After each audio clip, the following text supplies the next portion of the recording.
Welcome back to another very special chapter of The Stars Above.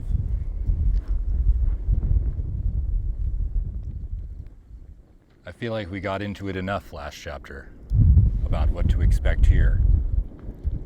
You know, sometimes we make terrible mistakes in life. We hurt the people we love. And we're left with that shame and remorse.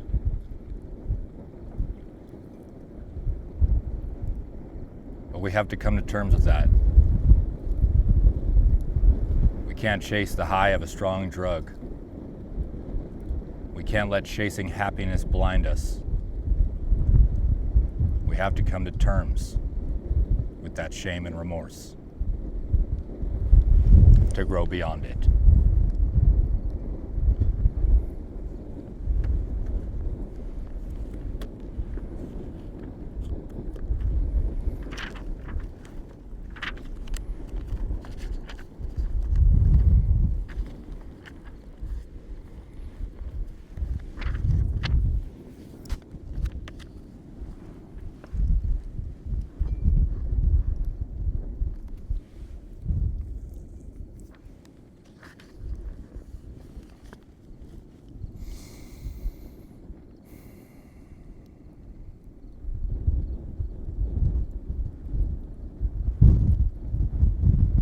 Chapter 14, A Shadow Lost. Celine and I climbed atop her roof as dusk approached. The sunset was slower that evening, strange and drawn out, as if hesitant of night. A mystic twilight met with more apprehension than curiosity, that which leads us to places unknown and areas misunderstood, guiding our strive for knowledge and reasoning behind beliefs. It's curious how curiosity works, but one must tread carefully, for some doors curiosity opens can never again be closed. "You're quiet today, Bird," I said. "What's wrong?" "Nothing," Celine spoke softly. "Nothing is always a sure something, and some things are no things to pry, Irk. Is it your dancing which has you riddled with fright? You've nothing to be embarrassed about," I'd tease. "Sometimes when I'm afraid, I speak the fear aloud and move about in a silly way, making that fear seem awfully silly to have." Little did I know I'd soon dance my way into a fear silliest of all. "Is everything a joke with you?" she scoffed. "Goofiness is needed when seriousness is felt 2 times too great," I said, extending my hand out. "Come then, I'll show you. Swing into my arms like Mia Wallace to Vincent Vega." "She overdosed on his heroin," she replied, laughing. "Torn love's most vicious drug. Yes, and he revived her." "Girl," I sang, "you'll be a woman soon. Please, but dum, come take my hand." Celine's head sunk between her legs. Something was off. "We don't have to go do this if you don't want to," I said. "Just say the word." "It's fine," she replied, sighing. "Thea wants us there." We arrived at the apartment to find Rob and Thea working on their makeup. Celine and I sat distant on the couch without speaking as awkwardness hovered like a foul stench. After a while, I snuck off to drink the other shots of vodka kept in my bag, then hid them in the trash. An unnecessary secrecy, but everything felt so peculiar. Perhaps it was to maintain an image of composure and remedy my growing uncertainties. Whatever reason was a shameful one, a precursor for the self-disgust to follow. 2 shots of cheap vodka do enough for an empty-stomached, malnourished man, but that was just the start.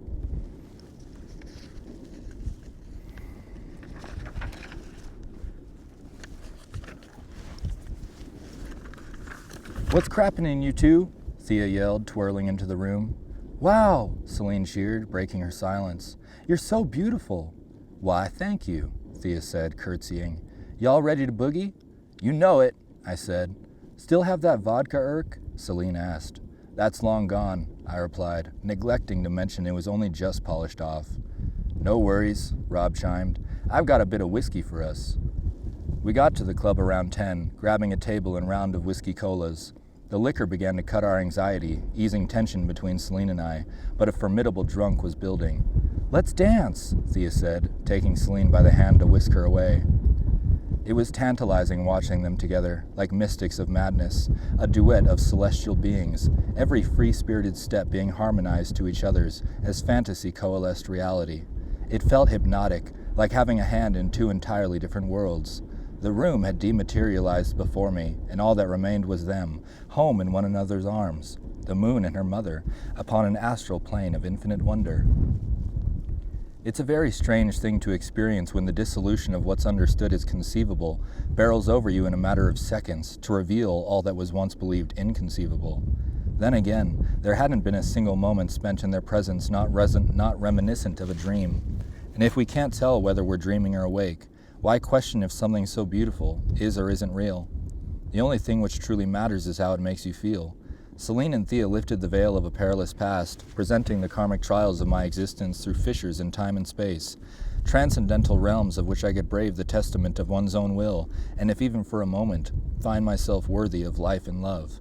If it had in fact been no more than a beautiful dream, it left me feeling more alive than I ever had whilst living. Either way, we tend to project fears alongside fantasies, and a waking dream can just as easily clash with the harsh realities of a cruel nightmare. While Celine danced with Thea and I with Rob, our eyes were fixated elsewhere. The allure of attraction was irresistible, an inescapable gaze homed in on one another like heat-seeking missiles to a docile target. There could have been hundreds of people in that room, yet I wouldn't have been able to tell. Her radiance split the dark in my direction alone. I never broke contact with her, nor she from me, as if bewitched to an astral spell no force could break. Resistance towards sensuality was wildly unreasonable. Nature's magnetic pull could be ignored no longer. "May I cut in?" I asked Thea. "I'd very much like to have this dance." "She's all yours," Thea replied, winking.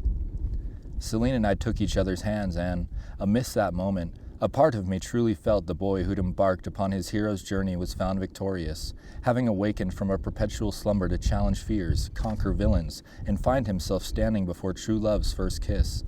However, the closer he believed to be triumphant in his quest, the further he became from its self-realization, boastfully straying too far from the path while neglecting recognition for his greatest foe. He couldn't stand before true love's first kiss, for he hadn't surrendered to the humbling forgiveness its divinity requires. Celine and I released ties, extending our arms to the heavens like two mimics peering into the furthest reaches of a looking-glass. Her shawl draping from both hands fell like cosmic feathers as we angled our reach, circling one another to take flight in an unwavering glide. As if two natives sharing ceremonial dance, we'd call upon those great ancestral spirits. Thunderbird, sacred dreamer, carry us into the sky, as my heart had now belonged to the wind beneath her wing. Swept up by pixie dust, we'd float from the floor in a somersault, like two Cheshire cats fusing in symbiosis, lifted hundreds of feet above a crowd seduced by vampiric beats spun by Dracula himself. I can't recall specific songs, only the etheric whirring of a rather clumsy, universal waltz in orbital collision. Off we soared above the clouds, reaching for that second star to the right, into days past and lifetimes hereafter. Hand in hand we'd freeze time in a breathless moment, a part of me never having returned, still adrift in the peaceful echoes of eternity. What is a bird if not free to fly away? A truth I was unable to grasp, too selfish and unprepared to accept. For as we'd land, I'd watch her go, feeling our spirits tether begin to sever. Celine turned her shoulder on me as a capricious energy washed over, flashing cold, then hot. She released the grip we held tight, shunned my presence, distanced her gaze, then returned to do it all again. Each push and lure causing what felt to be an irreparable rift, like a rubber band being pulled and eased too many times, becoming brittle until tension tears. In my narrow sight and altered state of mind, it was all very psychedelic. Waves crashed overhead as an emotional rip current dragged me out to an endless sea of sorrow. So long as fear holds dominion over our heart, try as we may, it's futile to say, we're ever free of those demons at bay. As this game of cat and mouse intensified, so did the pangs of past. I know that Celine hadn't been pulling away with ill intention or knowledge of my distress.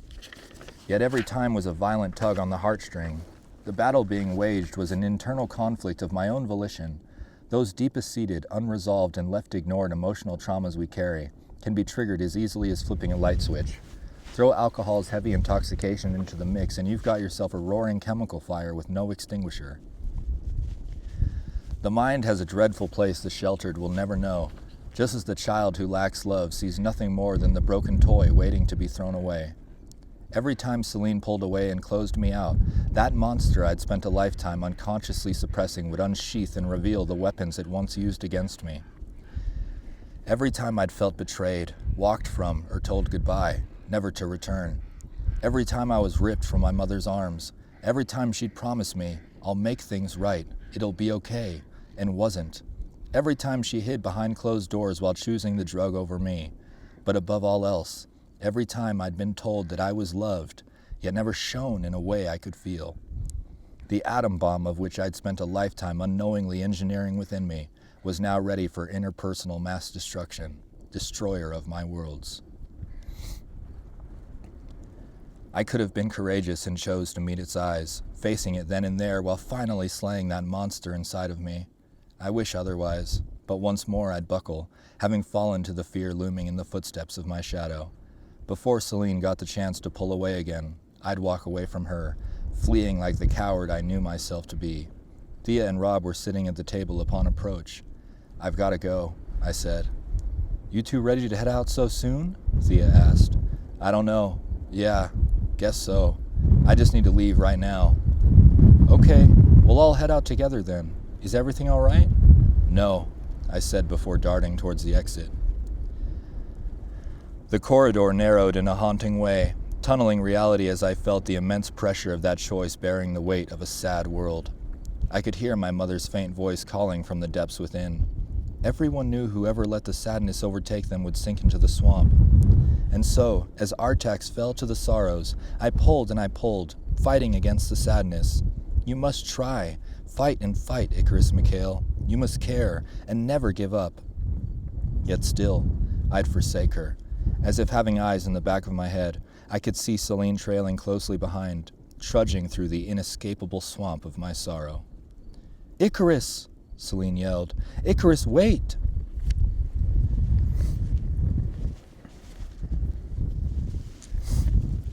We were both very drunk at that point, and would come to retell the following in two different ways. I believe that she gently grabbed my shoulder in attempts to stop me, which I shrugged off and yelled, "No, I'm fucking done with this hot and cold shit." Celine believed that I'd yell and forcibly grab her by the shoulder, having hurt her before storming off. While to deny or disregard her feelings would only perpetuate my own cycle of viciousness, the truth of what exactly takes place in any given situation isn't nearly as important as what is felt. Whether mine or Celine's, both truths are valid, each being but half-truths, regardless of interpretation. I'd hate to believe in any world, real or imagined, that I could have done that to her, but I can't say for certain. What is certain is that I hurt her very deeply, just not in the way she expressed. It was in my walking away from her that went unmistaken as the ultimate betrayal. That was the root of our shared trauma and deepest-seated wound we feared admittance of, whose monstrous name we each carried and went without speaking. Abandonment. I left for Thea's van in a frenzy, grabbing my bag to leave without saying a word to any of them, and only two were heard called out to me. "Icarus, please!" Celine pleaded.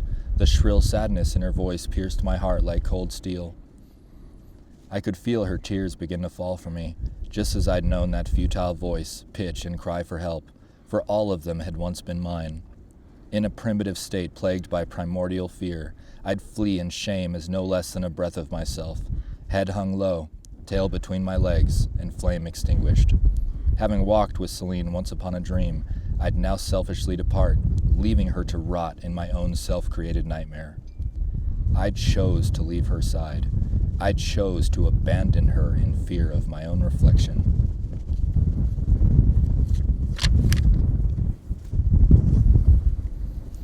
It's a truly sickening notion held, to feel that we must leave others once believing they'll inevitably leave us. Another godforsaken trait of traumatic response. I'd regret it to the furthest reaches of my being in the very moment of that choice, leaving incomprehensible pangs of remorse to this day. I'd unleash a bloodthirsty beast upon Celine, and while it ripped her apart, I refused to look back, being unable to meet the eyes of the one I loved most in the world, out of cowardice.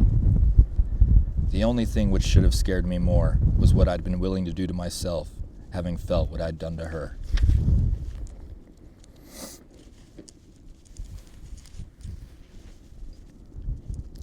So began the saddest walk ever taken, upon the saddest path ever carved, to the saddest place ever lived. As adrenaline dissolved with each chain-smoked cigarette, and my body less active, the alcohol began to hit like a Mack truck. Aggression strengthened as the monster fed on the depleted resources of my suppressed emotion. 4th Street was under heavy construction, and I became a wrecking ball to any breakable object in sight. It's so much easier to be angry than it is to allow oneself to feel sad, especially as a child. Simpler to throw a temper tantrum than try to understand and voice what hurts, when words are unable to be found and all hope of expression is lost to exhaustion. What wisdom I lacked to understand at the time is that my wrath had only been a deceitful facade being fueled by stubborn ignorance. The angry man who left Celine's side wasn't a man at all, but an emotionally inept boy masking grief with rage, one who never knew he didn't have to walk away like all those who'd walked from him. At the time, I thought to have grieved my mother's passing, believing that wound was healed, but I hadn't even scratched the surface. Such potent, remorseless resent tends to carry, and I'd sooner turned a blind eye and deaf ear than lend sympathy to what the world within me had wished to share. It was a vital lesson of which being unprepared to face at the time, having gone the entirety of my life avoiding it by weaponizing a lack of resolve. It's interesting. We tend to carry certain ideologies while creating constructs to deal with fear, pain, and suffering in hopes of mending wounds, then come to realize that our solutions only pertain to specific circumstances, further confusing ourselves when these attributes of misery become presented in new forms, those we're unable to recognize with immediacy. We do this to protect ourselves from what we see as our problems, but not their root cause. This leading us to be pulled in two separate directions, the mind, rational, and heart, irrational, each being a train of thought outrageous and insensible to the other. Few choose to explore further while growing to understand their duality, simply because it's much easier to put up barriers and ignore the bloody mess they make. The end of my lonesome walk hadn't led home, for I'd subconsciously arrived at that then dreadful place of metamorphosis. Those same tracks once fantasized would take me away, where purpose was understood and why they hadn't, became those same tracks I now wished for a train to come and erase myself from what I'd done. I dropped to the ground between each rail, screaming for it all to end, cursing the stars above. What more do you fucking want from me? I've tried, I've suffered, I've fought, time and time again to have failed. I'm nothing but the pain I've caused. Please, I can't take it anymore. I can't be this anymore. Just fucking kill me already. Upon 2 knees, I begged for mercy, a quick and easy death, wishing, hoping, praying to find myself 6 feet under, pushing up daisies. Just how many times had I been in that very spot before, lived the same lie, failed the same quest, and lost sight of the same answers? How many times had I been given a second chance at life, only to squander its meaning, to have been presented the divine gift of salvation, only to forsake it? My entire existence had been spent running from the pain of abandonment, and now, staring far into the outskirts of a black night waiting for that train, a part of me feared it truly would bring about my end. I have strong disdain for hearing people say that they fear nothing. It leaves a very sour taste in my mouth. I believe that statement proves nothing more than a coping mechanism for false self-preservation. Sad attempts to display a lackluster sense of strength, one which holds no true grit or real conviction. It's okay to feel fear. It carries an equality only comparable to love. Fear, like love, grants us the opportunity to rise above challenges we once failed in doing so. Without such emotion, we'd hold no grasp on what it means to be brave, to be human. It's only in facing fear and embracing our love that we may begin to tear down the walls we've built to tower around us, those that hold the same pain we fear within them. If only that sad boy cowering in the dark that night had grown a bit more, stood a bit taller, he could have peered above and beyond that wall, having found the light resting just above its surface. Many fall short in recognizing the pattern of their lives, and if even for a moment of hesitation I ever took for granted such a simple lapse of time spent over those tracks, my own life will have been in vain.